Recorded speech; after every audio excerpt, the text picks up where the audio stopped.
In fact, thank you for reminding me because I forgot to start the record on this one. But That's great. I did the previous one. All right. So now Penelope, circumspect Penelope, as we saw, cautious Penelope, devises, this is where she tests him, right? And asks him, if you did meet Odysseus on Crete when he was off to Troy, then you can tell me what his clothes were like. And Odysseus, in his typical clever way, says, oh, my memory is so terrible. It's so been long 20 ago. years. It's been 20 years. How could I possibly remember? And then he goes on to tell her in excruciating detail the colors of his clothing, that he was wearing a particular brooch, and how a kind of pin that holds together your clothing, and how it was designed. And he himself knows that those are the very clothes Penelope says that she laid out for Odysseus when he left. But before he finishes, he says, and of course, who knows, maybe the clothes that I saw him in are not even the ones that he was wearing when he left. Maybe someone gave them as a gift on his travels. So he bakes in kind of all this believability into the story and cautiousness, while he at the same time knows that it's going to be exactly what he was wearing when he left. And this causes her to completely break down, right? And to cry and to now believe him. She says she believes him all but the fact that he says that he has news that Odysseus will return. And this she does not believe. Now there's a little break in their interview, and she calls for the maids. She says it's time for them to kind of give you a bath, to wash his feet, right? Odysseus says that he's too humble of a man to accept that a young, beautiful maid will wash his feet, but he will accept, as he says on page 289, not 289, 291. All right. Not one of those, nor is there any desire in my heart for foot basins to wash my feet, nor shall women lay hold of my feet, not one of those such as do your work for you in your palace, but not unless there is some aged and virtuous woman whose heart had to endure as many troubles as mine has. If such as one were to touch my feet, I should not be angry. So he knows he's asking specifically for Eurycleia.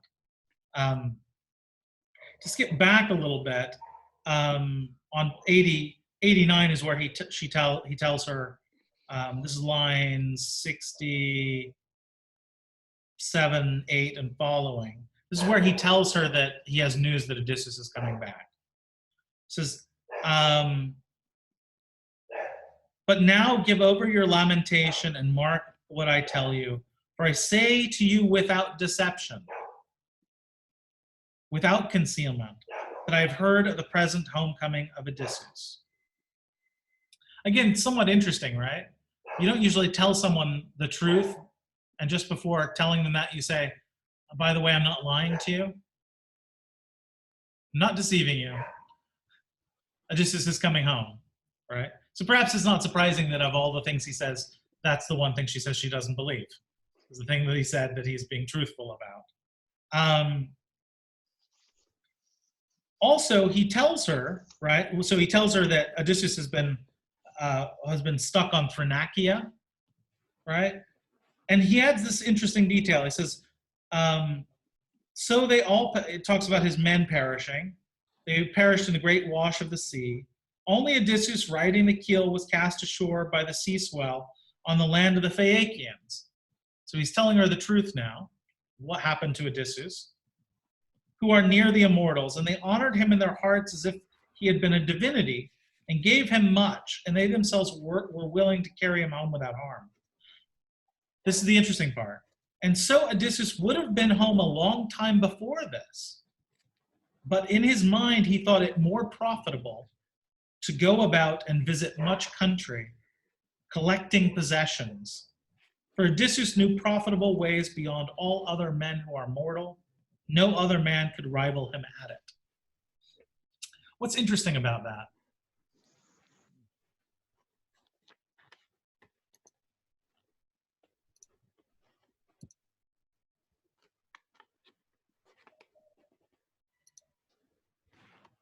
Part of it's true, right?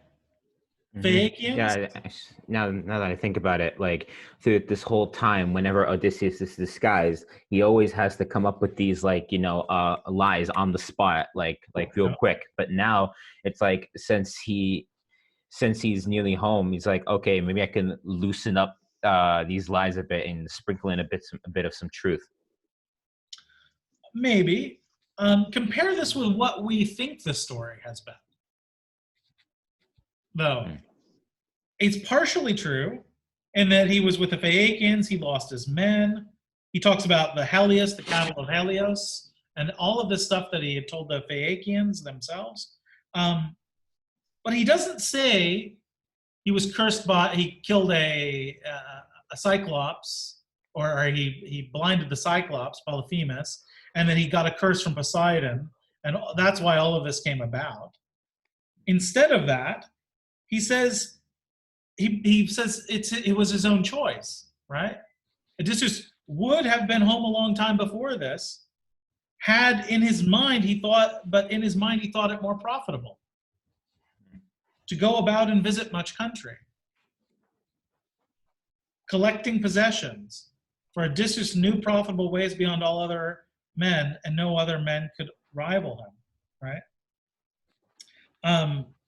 So he's telling his own wife that the real reason he's not come back is because he's been collecting possessions to come back and give to her. That could be because that's really the truth, right? Right. That's closer to the truth than what we think, that he was greatly delayed because he's just like in the case of Polyphemus. He went there to get gifts and things to bring back from Troy, so that, as we see at other places, many generations of his children will be wealthy men beyond all others in Ithaca. And he adds here something she would know, and he's talking about himself. I knew beyond all others how to get money and to get possessions by going throughout the country and plundering cities. But maybe, just maybe, the other part of it is, even if it's not the whole truth, that it's informative to us that he thinks this would make Penelope excuse his absence. That he did it on purpose, but he did it for the sake of wealth and possessions. That this to her would be something she would expect her husband to do, and that she would see that as suitable, right? Instead of him coming straight home after 10 years. Fine if he dallies along, as long as he tries to collect as many goods and bring them back with him as he can. So I think that's quite a revealing thing that Odysseus tells to Penelope there. As we said, then Eurycleia is asked to wash his feet. You should read closely all the passages on page 291 to 292, because this is what I was referring to. The passages are very ambiguous. Eurycleia bends down to wash his feet, and she remarks how much like Odysseus he is. Yeah. And if you're not careful, you'll notice she talks to him as if he were Odysseus several times. She says to him, for instance, "How helpless I am to help you, my child." She's saying this to this beggar because he looks so much like Odysseus, right? What she's saying doesn't make sense unless she were to know it was Odysseus, but at this moment she supposedly doesn't know it's Odysseus, right? No. Surely Zeus hated you beyond all other men, though you had a godly spirit. How did she know he had a godly spirit? Only she's talking about Odysseus, right? 5 pieces of Zeus, who delights in the thunder, nor given so no other man, mortals, has burned so many 5 pieces to Zeus, who delights in the thunder. She's talking about Odysseus, not about him. Nor given so many choice and grand sacrifices, as you prayed you might come to a sleek old age and raise your glorious son to manhood. Telemachus, right? She's talking about Telemachus, but she's talking to the beggar, right? So I don't know quite what's going on in these passages, but if you don't read them closely, you would think that she already knew that it was Odysseus. But sir, they say she recognized the scar, so she knows it's Odysseus. But that isn't until like later. That's not later. until like later. Yes. But here's a bit of a query that I have with this whole thing about the scar on the foot. You see, Odysseus is disguised, and again, he's disguised with the help of a goddess, right? So of course you would think that the whole disguise would help out with the whole body, but it's just like there's one part of Odysseus, the scar on his foot. That's the smoking gun. That's the giveaway of his identity. Also, he specifically, as we saw, he specifically asks for a maid of the description of Eurycleia, who is the only maid who would know him, right? As well. So it's a bit too perfectly set up, as if he wants her to find out. Right. So, but clearly he doesn't, for some reason, right? Perhaps the poet is playing with us a little bit. Maybe Odysseus is building the drama, playing as close to the edge as possible. I don't know. But okay, and you're correct. Antoine is correct. He doesn't. We don't. It's not till 294, in fact, that she sees the scar. In the meantime, we get this digression about how Odysseus got the scar. But in 292, they say she recognized the scar. And then they give us the story of his name and the scar. Yes. So fully the whole yes, you're right, but that is still after 291. No. Yes? Yeah. But you're right. They do say that already there, but say no difference. It picks up right after this digression. That's what I meant on. Yeah. This digression is kind of amusing, I suppose. A few things here. So this is the story of how he got the scar, and also how he got his name, Odysseus. That's just thrown in there for extra detail. He got his name from his grandfather, right? His mother's father. Who was his mother's father? He has a name. I can let me look this up.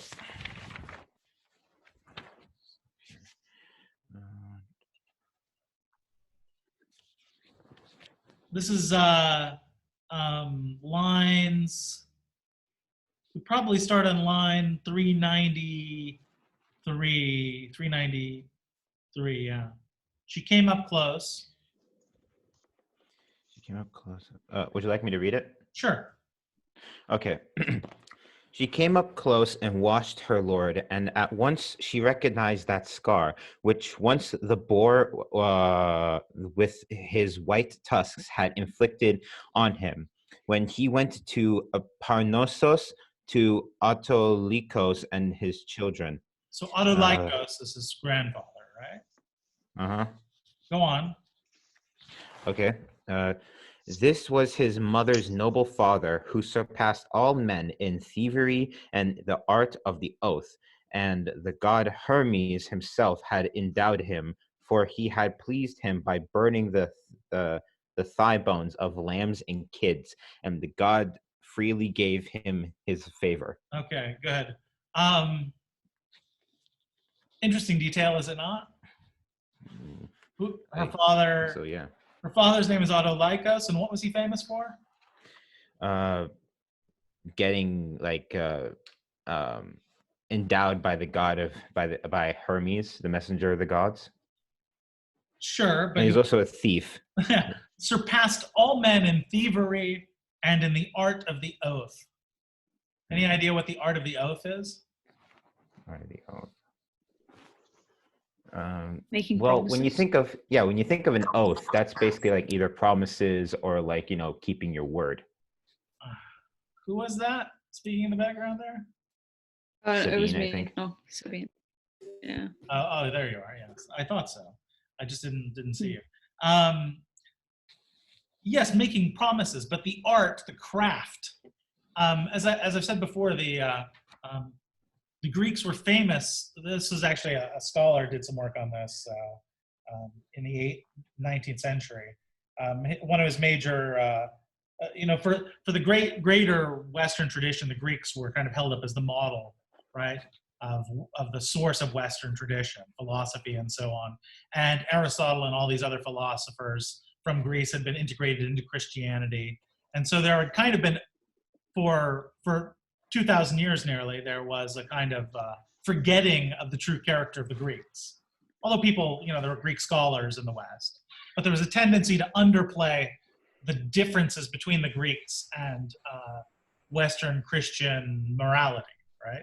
And you can see Odysseus does not fit the image of Christ or anything like that. He's the exact opposite.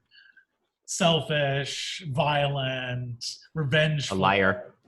Lying, thieving. And this is one of the things this scholar talked about, was how, as we've seen, things that would generally be thought disrespectful, not respectable for us, lying, stealing, killing people, so on. This is respected if you succeed in Greek society. So this shows us this. Her father was a famous thief. But the art of the oath, one of the things that this scholar pointed out was that the Greeks were so obsessed with oaths because they lied so much. So because they lied so much, they had to promise, right?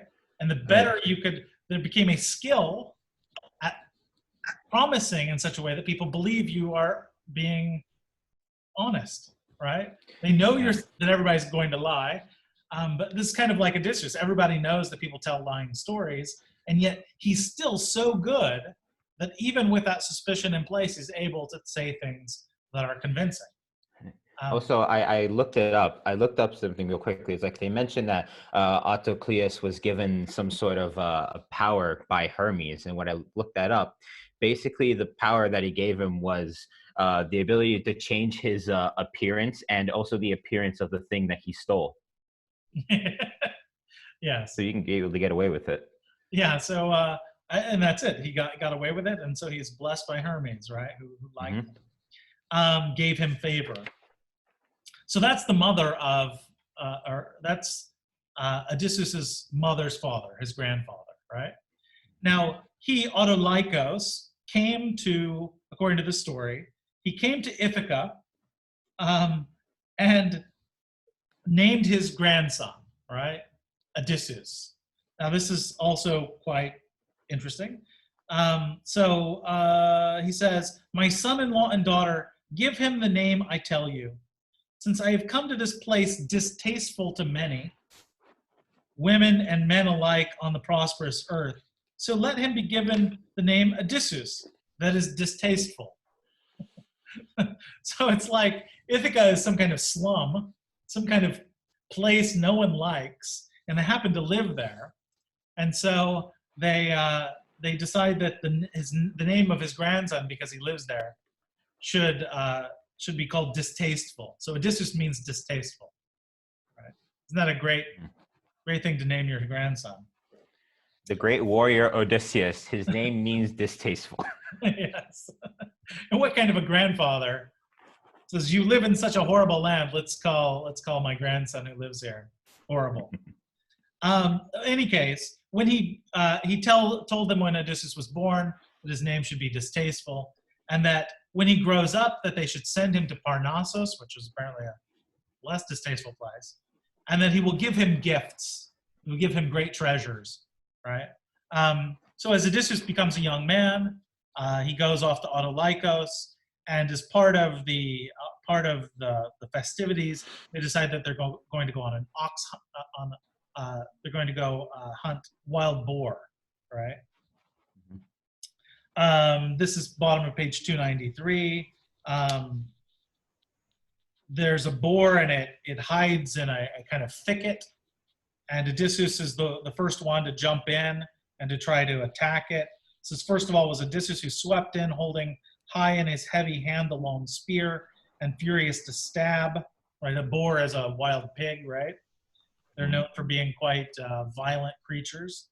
But too quick for him, the boar drove over the knee, and with his tusk gashed much of the flesh, tearing it sidewise, and did not reach the bone of the man. Now Odysseus stabbed him and killed him hit him in the right shoulder, and straight through him past the point of shining spearhead.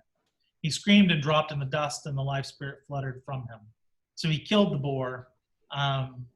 They took Odysseus back and they wrapped up his leg. He nearly died from this wound. Then when he returned, Eurycleia was the one who was in charge of taking care of it.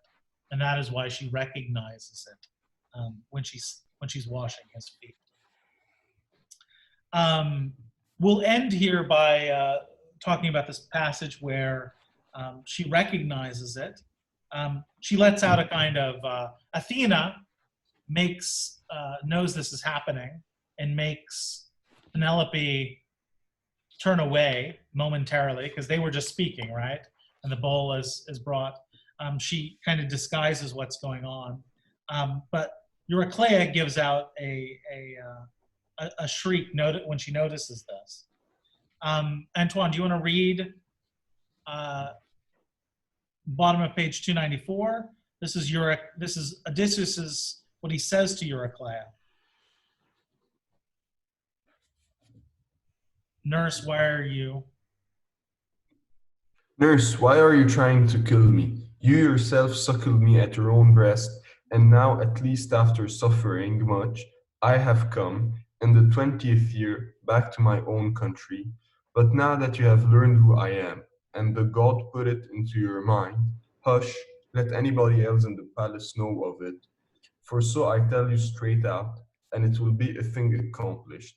If you do, and by my hands the god beats down the arrogant suitors, nurse of mine though you are, I will not spare you when I kill the rest of the serving maids in my palace. Yeah.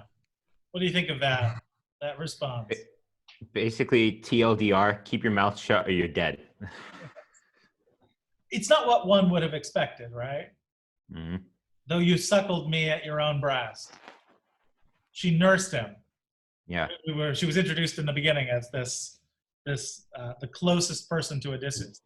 And immediately he we didn't say this earlier, he grabbed her. When he says this, he has her by the throat. It says he grabbed her by the throat and took it in his hand, while the other hand pulled her close to him. And then she says, essentially, if you say anything, then when I kill everyone else, I will kill you as well, right? And then she offers. Example of Xenia. What? I was making a joke saying like shining example of a Xenia. Then she says, why would you think this of me? I will also tell you all the suitors and all the maids who are guilty and who are innocent. And again, he's very rough with her, and he says, nurse, why should you tell me of them? There is no need to. I will myself properly study each and learn of each. Leave it to the gods and keep the story silent. Also quite interesting in what he says earlier, he says, the god put it into your mind. There's again kind of another piece of evidence that it's as if she's supposed to find out. It could be a casual way of him saying you realized, or a metaphorical way.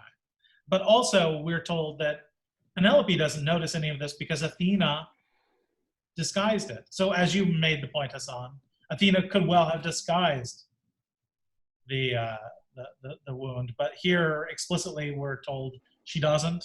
And he even says the god put it into the mind of Eurycleia. Because nothing happens if the gods don't want it to, I suppose. So I'm guessing that the only reason why Athena put the scar in the first place is because this is probably part of a greater plan that even Odysseus knows. Well, I'm not so sure. I mean, Eurycleia plays only a small part in the rest of the story. She does help in preparing for the battle by shutting the doors and locking in all the men so they can't get away when he starts to kill them. But other than that, it may just be a piece of the story that is there to build drama, Right. To give some kind of spice to it, perhaps. Okay, have a good weekend. We will. I actually have a quick question. Yes. Yes. Sorry to interrupt you, but I have a quick, actually important question. When it comes down to these online sessions, I know that we like record them and everything and you post them on the website, but like when I'm on the website right now and on the section of the website where it says like online classes. The only video that's up there is the meeting that we did on March 13th. Yeah, I'll make sure everything is visible. I might not have when I put them up. I also have to hit publish. I might not have hit publish, so it might Okay. not be up there. But this weekend I'll make sure they're all up and available. Okay, There was thank you so one, much. and part of one that I again forgot to hit the record, so I'll put up what I have. But most of it. Okay. Okay. Thanks a lot. Have a good Thank you so much, weekend. We'll Professor. finish the Odyssey next time. Thank you. Thank you. See ya. Thank you. Doctor, Yes. sorry, it's Hassan. I came late because my connection. I wrote for you because the attendance. Yes, I saw that. Okay. Yeah, Hassan Kalash. Okay, Doctor, All right. thank Have a you. good weekend.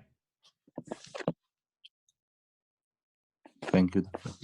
Bye bye.